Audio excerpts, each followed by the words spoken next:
హైదరాబాద్ మహానగరంలో జన్మించినటువంటి గొప్పైన వ్యక్తి. ఆయన ప్రభుత్వ ఉద్యోగిగా ఉంటూ ఈ సమాజ మార్పు కోసం పరితపించినటువంటి గొప్పైన వ్యక్తి భాగ్యరెడ్డి వర్మ.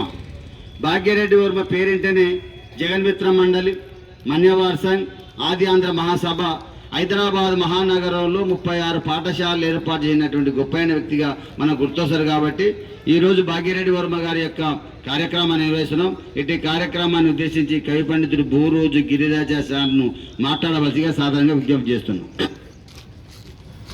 ఈరోజు ఆ రోజుల్లో హైదరాబాదులో దళిత వైతాళికుడుగా ప్రసిద్ధిగాంచిన భాగ్యరెడ్డి వర్మ గారి జయంతి కార్యక్రమాన్ని నిర్వహిస్తున్న ప్రియమిత్రులు రాజారాం ప్రకాష్ సార్ గారు, వనపర్తి జిల్లా ఐక్యవేదిక సంఘ అధ్యక్షుడు సతీష్ కుమార్, వనపర్తి ఎస్సీ ఎస్టీ మ్యాంటరింగ్ సభ్యుడు గంధం నాగరాజు గారు, ప్రియమిత్రులు గురుతుల్యులు నాయకంటి నరసింహ శర్మ గారు, రజక సంఘ నాయకుడు బండలయ్య గారు, అన్న ఎస్సీ ఎస్టీ దండోరా నాయకుడు పగవుల వెంకటస్వామి అన్న గారు, దళిత నాయకుడు రిటైర్డ్ డిఈ గంధం ఆంజనేయులు గారు, క్రాఫ్ట్ టీచర్ బాలమయ్య గారు, ఇక్కడికి విచ్చేసిన అందరికీ స్వాగతం పలుకుతూ, ఈ రోజుల్లో అంటే దళితులు చదువుకుంటున్నారంటే దళితులకు పునాది, చదువుకు షెడ్యూల్ కులాలకు పునాది వేసిన మహనీయుడు భాగ్యరెడ్డి వర్మ గారు.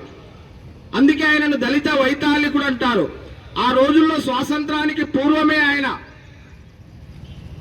మే 22, 1888 మాదిరి వెంకయ్య రంగమాంబ అనే పుణ్య దంపతులకు 2వ సంతానంగా జన్మించారు.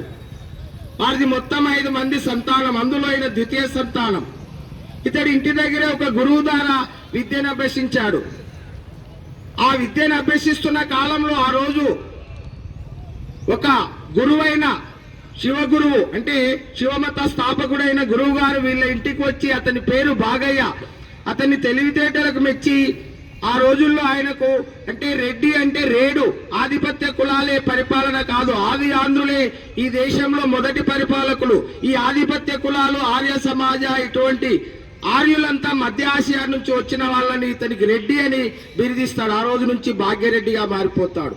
ఈయన బ్రహ్మ సమాజం ఆర్య సమాజంలో పనిచేస్తున్న క్రమంలో ఆర్య సమాజం వాళ్ళు కూడా ఇతనికి వర్మ అని బిరుదిస్తారు.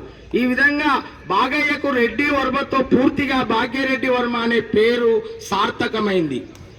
ఆ రోజుల్లో ఆయన చదువుతున్న క్రమంలో శాంతాదోష్ అనే ఒక క్రైస్తవ మతబోధకుడు ఇతని తెలివితేటలకు విజ్ఞానానికి మెచ్చి తన కుటుంబ యాజమాన్యాన్ని 6 నౌకర్లను మొత్తం ఇతనికి అప్పగిస్తాడు.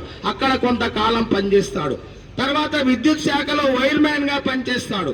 తర్వాత ఒక మేఘాజీ అనే ఆయనను జీవరక్షక సంఘానికి 60 రూపాయల జీతంతో సంఘానికి నియమిస్తే, మోటార్ సైకిల్ ఇస్తే జీవరక్ష సంఘం తరపున పాటుపడతాడు.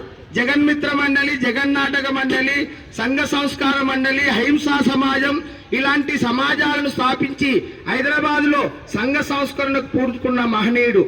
ప్రస్తుతం తెలంగాణ పాఠ్యాంశంలో భాగ్యోదయం అనే పేరిట కృష్ణస్వామి ముదిరాజు గారు రచించిన ఈయన గురించి పాఠం కూడా ఉంది. ఆ పాఠం మేము చెప్తుంటాను 10వ తరగతి విద్యార్థులకు. ఆ రోజుల్లో జోగిని, దేవదాసి, మురళీ వ్యవస్థలను నిర్మూలించాడు. దళిత మహిళల్ని ఎందుకు జోగిని వ్యవస్థకు బలి చేస్తారు?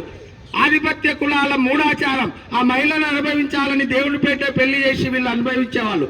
ఈ మూఢాచారాన్ని నిర్మూలించిన మహనీయుడు జోగిని, దేవదాసి, మురళీ వ్యవస్థలు. ఇట్లా విద్య ద్వారానే సమాజాన్ని, దళితుల అవిద్యావంతుల వల్లనే ఇట్లా ఆధిపత్య కులాలకు బలైపోతున్నారని వారిని ముందు విద్య ద్వారా సంస్కరించాలని 22 పాఠశాలను హైదరాబాద్ లో పెట్టించిన మహనీయుడు భాగ్యరెడ్డి వర్మ. అందుకే భాగ్యరెడ్డి వర్మ, అరిగే రామస్వామి, బిఎస్ వెంకట్రావు ఈ ముగ్గురిని దళిత త్రయంగా పిలుస్తారు. ఈ ముగ్గురు దళిత అభివృద్ధి కొరకు కృషి చేసిన మహనీయులు. ఆ విధంగా భాగ్యరెడ్డి వర్మ బ్రహ్మ సమాజం, ఆర్య సమాజంలో ఉంటూ వాళ్ళ సిద్ధాంతాలు కొన్ని నచ్చగా తర్వాత బౌద్ధ మతాన్ని స్వీకరిస్తాడు. ఆ బౌద్ధ మతాన్ని స్వీకరించి బుద్ధుని బోధనలు, అహింసా విధానాన్ని సమాజంలో వ్యాపింపజేసి దళితుల కొరకు ప్రత్యేక పాఠశాలలు పెట్టించి దళితో జనోద్ధరణ కృషి చేసిన మహనీయుడు భాగ్యరెడ్డి వర్మ గారు. అలాగే ప్రస్తుతం హైదరాబాద్ అతడు కొడుకు గౌతమ్, మన్మడు అజయ్ గౌతమ్ ఈయన పెట్టిన పాఠశాలను నడుపుతున్నారు. ఇప్పటికీ ఈనాటికి కూడా ఆయన పెట్టిన పాఠశాలలు సమాజంలో దళితుల విద్యాభివృద్ధికి కృషి చేస్తున్నాయి. కనుక ఇటువంటి మహనీయుల్ని మనం చరిత్రలో దళితులే కాదు పేదల కొరకు నిరంతరం కృషి చేసిన మహనీయుడు. పేద విద్యార్థుల చదివే నా ముఖ్య ఉద్దేశమని, విద్యనే అన్నింటికీ, అవిద్య వల్లనే అజ్ఞానులుగా మారుతున్నారు, విద్య ద్వారానే సమాజాన్ని సంస్కరించవచ్చని నమ్మిన మహనీయుడు భాగ్యరెడ్డి వర్మ గారు. కనుక ఆయన గురించి ఇంకా విస్తృతంగా తెలుసుకొని ఆయన చేసిన సమాజ సేవను మనం నిరంతరం గుర్తుంచుకోవాలని తెలియజేస్తూ ముగిస్తున్నాను. జోహార్ భాగ్యరెడ్డి వర్మకు, జోహార్ జోహార్ భాగ్యరెడ్డి వర్మకు, జోహార్ జోహార్. కొనసాగిద్దాం మహనీయుల ఆలోచన విధానాన్ని, కొనసాగిద్దాం మహనీయుల ఆలోచన విధానాన్ని. కొనసాగిద్దాం.